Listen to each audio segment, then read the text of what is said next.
نہیں کرا سکتے. دادا دادی نانا نانی ابا اماں غصے میں آپ کو ڈانٹتے ہیں, آپ غصے میں رپلائی نہیں کر سکتے. آپ نے ان کے سامنے اپنے بازوؤں کو ذلت سے جھکانا ہے, ایسا شو کرنا ہے میں غلام ہوں ان کا. یہ آپ کو کرنا پڑے گا اللہ کی خاطر, غصے کو پینا پڑے گا باپ اور ماں کے سامنے. پھر اللہ نے جو ریلیشن بنایا ہے آپ کی محبت کا, آپ کے نرم لہجے کا, ماں باپ کے بعد سب سے زیادہ مستحق آپ کی زوجہ ہے. نبی صلی اللہ علیہ وسلم نے فرمایا تم میں سب سے اچھے اخلاق اس کے سمجھے جائیں گے جو ایئر ہوسٹس ہے, نہ اس کے جو اپنی زوجہ کے ساتھ نرم لہجے میں بات کرتا ہے. اور عورت کے لیے اللہ نے شوہر کا حق بہت بڑا بنایا. ابھی کچھ دن پہلے خاتون کا فون آیا کہ ایکچولی میں اپنے ہسبینڈ سے ملک کا نام نہیں لینا چاہیے, وہ سمجھ جائیں گے میری بات ہو رہی ہے, آدھا تو نکل ہی گیا, نکال ہی دیتا ہوں. کینیڈا سے فون آیا, ٹھیک ہے نا. تو انہوں نے کہا کہ ایکچولی میں اپنے ہسبینڈ کے ساتھ نہیں رہنا چاہتی, وہ وجہ. میں نے کہا کوئی وہ کورٹ سے خلا لے رہی, میں نے کہا کورٹ کا خلا اسلام کے اعتبار سے صحیح نہیں ہے. اگر باقی ظلم ہو رہا ہے تو پھر بتائیں. آپ کہہ رہی نہیں ظلم تو نہیں ہو رہا, میرا خرچہ بھی اٹھاتے ہیں اور کوئی ایسا مسئلہ نہیں ہے, لیکن ایکچولی میں نہیں رہنا چاہتی, 4-5 بچے بھی ہو گئے, میں نہیں رہنا چاہتی. میں نے کہا بھائی آپ نہیں لے سکتی, کیونکہ طلاق کا اختیار اللہ نے اسلام میں کس کو دیا ہے, مرد کو دیا ہے. وہ ڈیورس دے گا تو طلاق ہوگی, ادروائز آپ کے پاس یہ رائٹ نہیں ہے. خواتین بہت غصہ کرتی ہیں اس بات پہ, حالانکہ اس میں عورت کا فائدہ ہے, کیونکہ اگر عورت کے پاس ڈیورس کا حق ہو تو پھر مرد اس پہ خرچ ہی نہیں کرے گا نا, وہ کہے گا یار کسی بھی وقت چھوڑ کے جا سکتی ہے. خیر یہاں کا لا کیا ہے, وہ یہاں کا لا ہے, لیکن اسلام کی میں بات کر رہا ہوں. اسلام یہ کہتا ہے کہ ڈیورس کا حق کس کے پاس ہے, مرد کے پاس ہے. تو میں نے کہا آپ کینیڈا کی گورنمنٹ سے آپ خلا لے لیں, وہاں کی گورنمنٹ کے حساب سے وہ خلا معتبر ہوگا, لیکن اکارڈنگ ٹو اسلام وہ معتبر نہیں ہوگا. پھر انہوں نے ایک مثال دی, دیکھیں جب ہم کسی کمپنی کو جوائن کرتے ہیں, یہ میں آپ کو بتا رہا ہوں آج کل جو سیکولر ذہنیت بن رہی ہے اور اسلام میں کیا فرق. ایکچولی ہم جب کسی کمپنی کو جوائن کرتے ہیں تو ہم اپنی مرضی سے آتے ہیں, پھر ہم جب چھوڑنا چاہتے ہیں تو ہمارا ایگریمنٹ ہوتا ہے, تو ہم جب چاہیں چھوڑ دیں اس کو.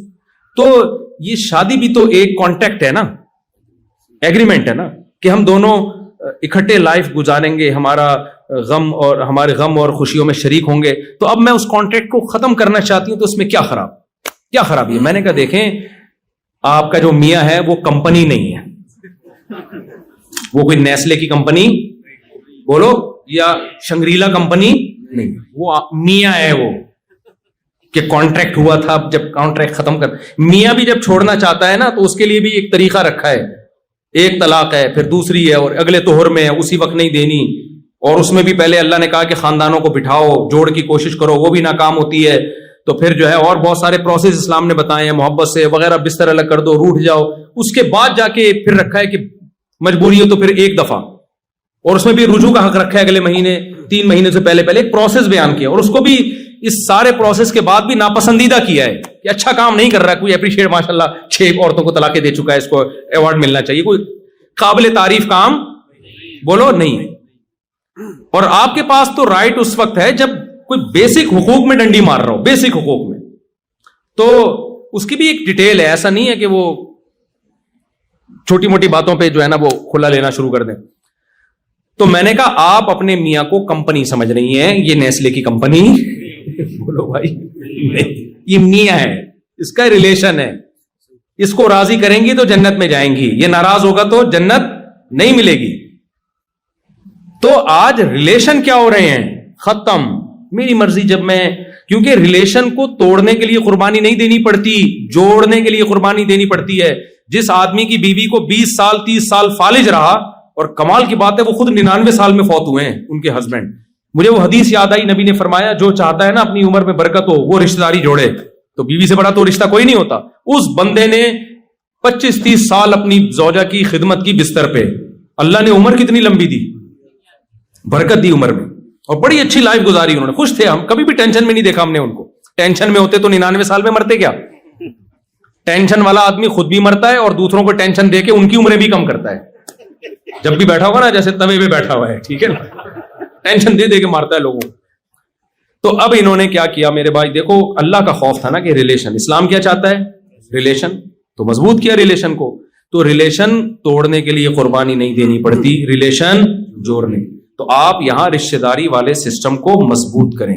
رشتہ داری بنائے بھی جوڑے بھی, بنتی شادی سے, نکاح ہوگا, بچے ہوں گے, رشتہ داری بڑھے گی نا. پھر آپ کے بچوں کے چاچے مامے ہوں گے. ابھی میں جاپان میں گیا تو وہاں جو پشتو لوگ تھے ان کے چاچے مامے 100 افراد ایک خاندان کے, ایک ہی خاندان. تو رشتہ داری پھیل گئی نا. تو رشتہ داری پیدا بھی کرنی ہے اور اس کو پھر جوڑنا ہے. ہاں شرعی حدود کے اندر. ایسا نہ ہو آپ نے ایک میوزیکل شو کا انتظام کیا ہے, رشتہ دار اس بہانے جمع ہو جاتے ہیں سارے کے ساتھ, بھاڑ میں جائے, ایسا جمع ہونا نہیں چاہیے. یا بے پردگی شروع ہو جائے کہ اپنی وائف کو ان کے اس کے ہسبینڈ سے ملا رہے ہیں اور اس کی وائف آپ سے ہا ہا ہو ہی کر کے مل رہی ہے تاکہ ہم ایک فیملی کی طرح. نہ بھائی, محرم نامحرم کا فرق اللہ نے رکھا ہے. اس محرم نامحرم کے فرق کے ساتھ رشتہ داری کو آپ کو جوڑنا پڑے گا, گیدرنگ کرنی پڑے گی, ایک دوسرے پہ خرچ کریں, ایک دوسرے کو دیکھیں. کوئی ضرورت تو نہیں ہے.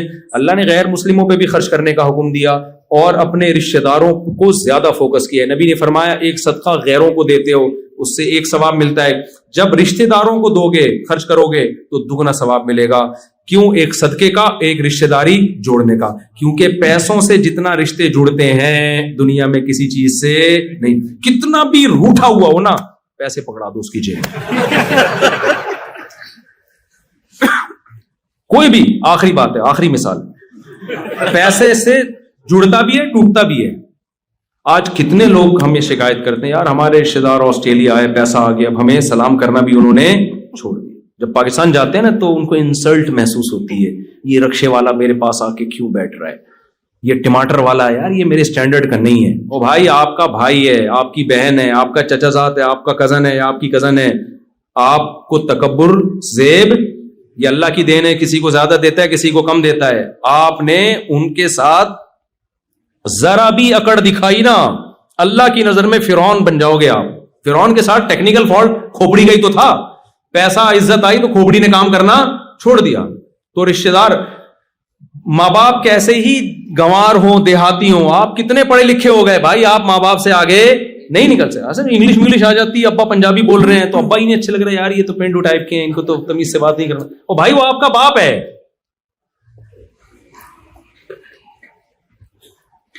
آپ کو اسی کے قدموں میں, جاہل باپ کے جاہل ماں کے قدموں میں ہی جنت تلاش کرنی پڑے گی, آپ اس سے آگے نہیں نکل سکتے. آپ کا بھائی ہے, آپ کی بہن ہے, آپ کے رشتہ دار ہیں. نبی نے فرمایا رشتہ داری توڑنے والا جنت میں نہیں جا سکتا. تو آپ کو ریلیشن کو جوڑنا پڑے گا, پیسوں کے ذریعے بھی, اخلاق کے ذریعے بھی. نبی نے فرمایا رشتہ داری جوڑنے والا وہ نہیں ہے کہ وہ تم سے جڑے تم بھی جڑو, یہ تو سب کر لیتے ہیں. فرمایا جو ٹوٹ رہا ہے اس کو بھی جوڑنے کی کوشش کرو. کس کی خاطر؟ اللہ کی خاطر. اصل میں یہ جو ماں باپ کا تذکرہ آتا ہے نا, تھوڑا سا میں تھوڑا کنٹرول سے باہر ہو جاتا ہوں.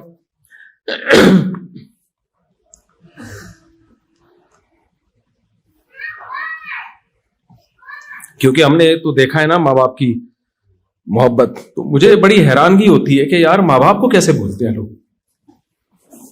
یعنی والدین سے زیادہ تو کوئی تصور, کوئی محبت کی مثال دی نہیں جا سکتی, کوئی مثال نہیں دی جا سکتی. اس کو آ کے کیسے بھولتے ہیں یار, میں تو یعنی بہت حیرانگی ہوتی ہے کہ ماں باپ کو کیسے بھول جاتے ہیں. ابھی کچھ دن پہلے کسی نے بتایا کہ کوئی خاتون اپنے ماں کو ڈانٹ رہی تھی.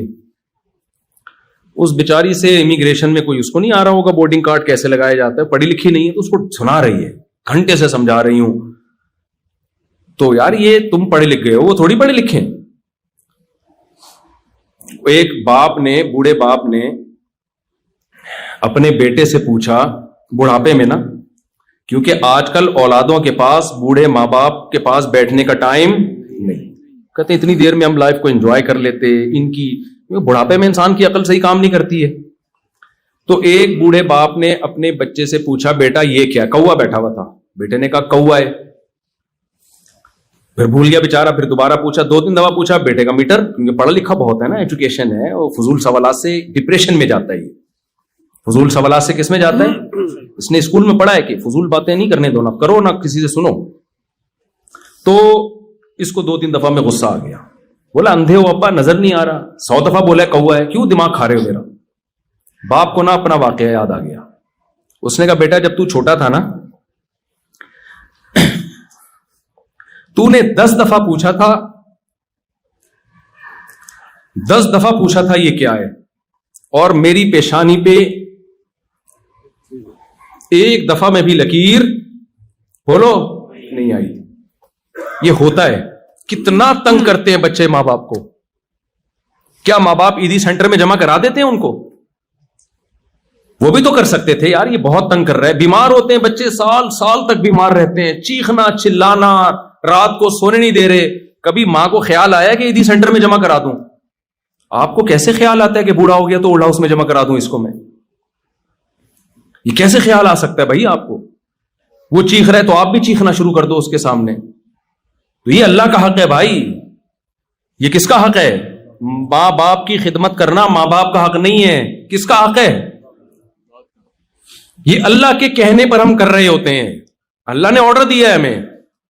عیسیٰ ابن مریم ماں کی گود میں تھے جب اللہ نے بولنا سکھایا. تو ماں کی گود میں جب بول رہے ہیں نا کہ میں بغیر باپ کے ہوں، میں ولد الزنا نہیں ہوں، مجھے کس نے پیدا کیا؟ اللہ نے. اسی وقت کہہ رہے ہیں کہ مجھے اللہ نے حکم دیا کہ نماز قائم کروں، زکات دوں، وبرم بوالدتی، میں پیغمبر بنوں گا، اور ایسا پیغمبر جو قرب قیامت میں نازل ہو کر مسلم امت کی قیادت کروں گا. لیکن مجھے حکم دیا ہے کہ میں اپنی ماں کے ساتھ اچھا سلوک کروں. اتنے بڑے پیغمبر کو اللہ ماں کی گود میں بتا رہا ہے کہ بڑے ہو کر اپنا مقام دیکھ کر اپنی ماں کو تمہیں بھولنے کی اجازت بولو نہیں ہے. تو بھائی یہ بہت بڑا حق ہے، اس کو آپ ہلکا نہ سمجھیں. یہاں نسلیں بڑی بدتمیز ہو رہی ہیں آج کل کی. جن گھروں میں ماں باپ کا احترام ہے نا، وہ پتہ ہے وہ ماں باپ ہیں جنہوں نے اپنے باپ اور ماں کی حیثیت ہی ختم کر دی ہے. وہ اولاد کے سامنے جھک گئے ہیں.